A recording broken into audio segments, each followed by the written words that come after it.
Come have some breakfast. Give your brain a rest. There's nothing to worry about. As those words slipped from her lips, she felt a chill which caused her to shiver. She stopped for a moment, then sat down. With breakfast over, Stacy and Zach said their goodbyes. Call us if you need us. We'll be back Friday, Stacy told her. We'll investigate the corner properly then, Zach said. Penny agreed and promised she wouldn't go near that area until they returned. You don't mind my staying, do you? Adam asked, washing dishes at the farm sink. I don't mind. To tell you the truth, it's nice having company. Maybe I'll take their advice and start up a B&B. It does feel lonely some nights, and it's so quiet. Penny admitted to her friend. So why did you move so far out? Adam glanced at her, though his attention was on that corner of the yard. The city is far too expensive. With what my budget was, it'd just be as well that I stayed in my apartment, Penny explained. Why this place? He placed the dish sponge back in its tray before drying his hands. The price and the charm. Many of the other homes were renovated way too much for my taste. The property alone is gorgeous. Penny finished drying the last dish before placing it in the cupboard. Adam brewed another cup of coffee. Let's sit outside. He led the way to the back porch. The view is stunning. I would live here for a while, but I need the city traffic, the noise. You didn't sleep well? Penny inquired. Well, the guitar solo was a tiny bit distracting. It was something none of us expected, Adam stated. Yeah, I should have mentioned it. But the truth is, I didn't even think about it. I'm so used to it now. In some ways, that concerns me. Why? You're so relaxed, you may not sense any type of danger. You may not recognize something that would harm you. His concern for her was endearing. I really do appreciate your concern. Those aren't just words. Penny placed her hand over his. Adam glanced down to their hands and felt an unusual happiness. It felt slightly more than a friendship feeling. Adam smiled, then pulled his hand from under hers. I can't keep my mind from that corner. It is truly bizarre. I know, but I don't think it's a threat, she told him. I promised Stacy and Zach I wouldn't go near it. Penny gave a side glance. No, Adam, I promised. Yes, but I didn't. Adam, she warned, you said there isn't anything bad, so don't worry. For some reason, I am. Penny was uncomfortable. You think whatever is there doesn't like men? Nothing happened when Zach and I were there. He made a point. True, but how long were you there? I'd feel better if you waited. He took her feelings into consideration and agreed to stay away. His left arm hung down the side of his chair. Adam's fingers were crossed. For the remainder of the day, Adam helped out with a few things around the house and property. Penny had bought a ride-on mower. Now, this is grass cutting. Plus, I'd buy the property just to do this, he laughed, climbing onto the seat. A turn of the key, and he was off. Penny left him to task, going back inside to change the sheets and get the laundry done. Stepping just inside the door, she turned back.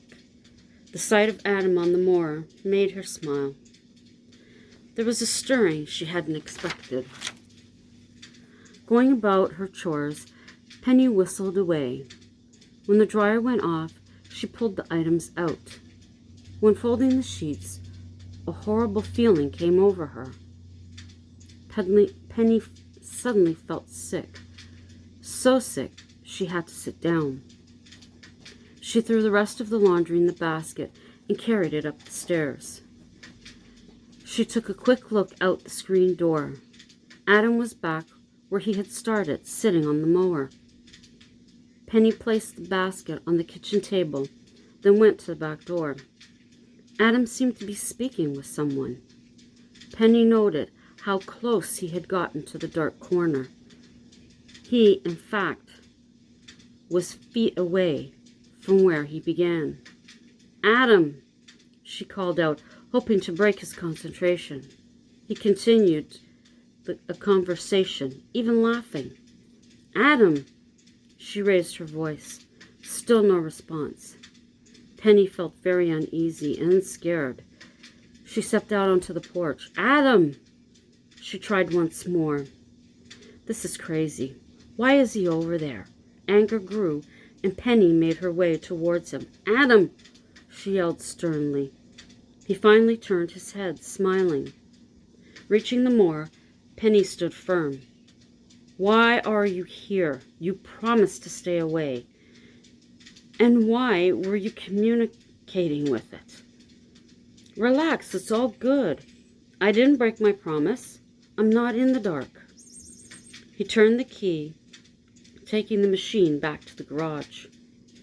"Give me the keys." Penny held her hand out. Adam dropped them in her palm. She stormed off in a huff. He gave her space for the remainder of the day. He wouldn't bother packing to leave. Adam knew Penny wouldn't ask him to leave. She would only want an explanation. Penny was busy preparing dinner when Adam entered the kitchen. The back door was closed and the curtain over the sink drawn. She was upset. "Hey." He rested his back on the counter. "I'm sorry. It was as if I had no control." Penny continued with the dinner while she listened. "I had the lawn all mowed.